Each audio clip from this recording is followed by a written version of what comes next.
ભર શિયાળે ચોમાસા જેવો માહોલ જામ્યો છે। ખાસ કરીને ઉત્તર ગુજરાત અને મધ્ય ગુજરાતમાં કમોસમી વરસાદે ખેડૂતોની ચિંતા વધારી છે। કેટલીક જગ્યા પર માર્કેટમાં તૈયાર જણસી પલળી ગયાનું પણ સામે આવ્યું છે। ત્યારે રાજ્યના કયા જિલ્લામાં વરસાદ પડ્યો અને હજુ કયા જિલ્લામાં કમોસમી વરસાદની આગાહી છે, આવો જોઈએ।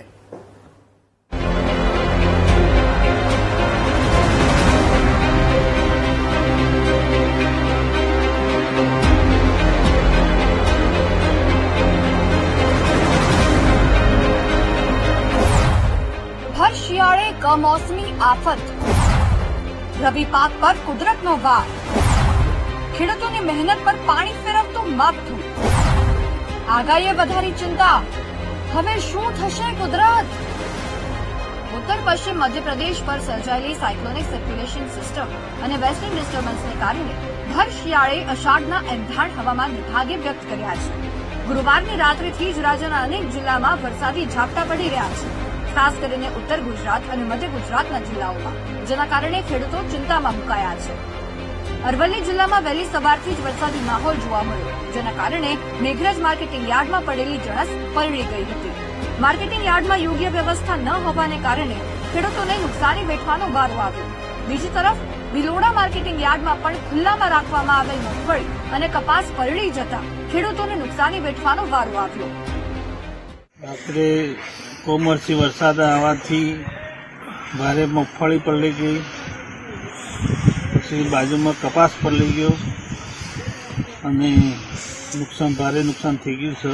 5 લાખનું નુકસાન થઈ ગયું છે। બનાસકાંઠા જિલ્લામાં પણ કમોસમી વરસાદે ખેડૂતોને ચિંતામાં મૂક્યા છે, જેના પગલે રવિ પાકને નુકસાનની ભીતિ તો છે જ। ખેડૂતો માવઠું ન થાય તેવી પ્રાર્થના કરી રહ્યા છે, પરંતુ વરસાદી વાતાવરણને ચિંતા વધારી છે। બીજી તરફ ધાનેરામાં વરસાદી વાતાવરણ વચ્ચે સંઘના ગોડાઉનમાં બહાર મોટી સંખ્યામાં મગફળી ભરેલ ટ્રેક્ટરો કતારમાં જોવા મળ્યા। વાતાવરણમાં પલટો આવતા ખેડૂતો પોતાની મગફળી વેચવા માટે મજબૂર બન્યા છે।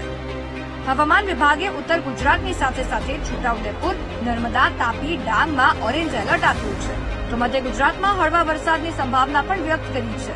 આ મુદ્દે હવામાન નિષ્ણાત અંબાલાલ પટેલની આગાહી શું કહે છે, જરા તે પણ સાંભળો। હજુ કોઈ ભાગોમાં કમોસમી વરસાદની શક્યતા રહેશે, જેમાં ઉત્તર ગુજરાતના ભાગો, અરવલ્લીના ભાગો અને મહીસાગરના ભાગો તેમજ પંચમહાલના કોઈ ભાગોમાં કમોસમી વરસાદની શક્યતા રહેશે।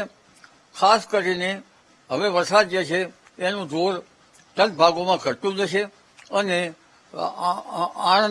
આણંદ, વડોદરા, નડિયાદના કોઈ ભાગમાં વરસાદ થવાની શક્યતા રહેશે।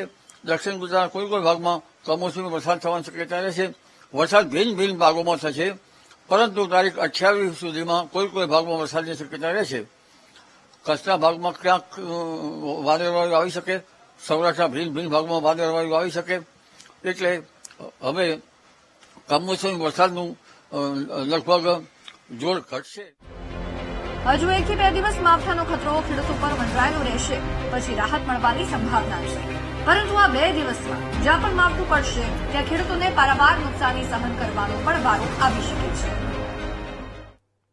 છેલ્લા કેટલાય વર્ષોથી કમોસમી આફતમાં અવિરત વધારો થઈ રહ્યો છે। પાકમાં ફ્લાવરિંગ શરૂ થાય તેવા સમયે વરસાદ પડે છે, જેના કારણે ફ્લાવરિંગ બળી જાય છે અને ખેડૂતોને પારાવાર નુકસાની સહન કરવાનો વારો આવે છે।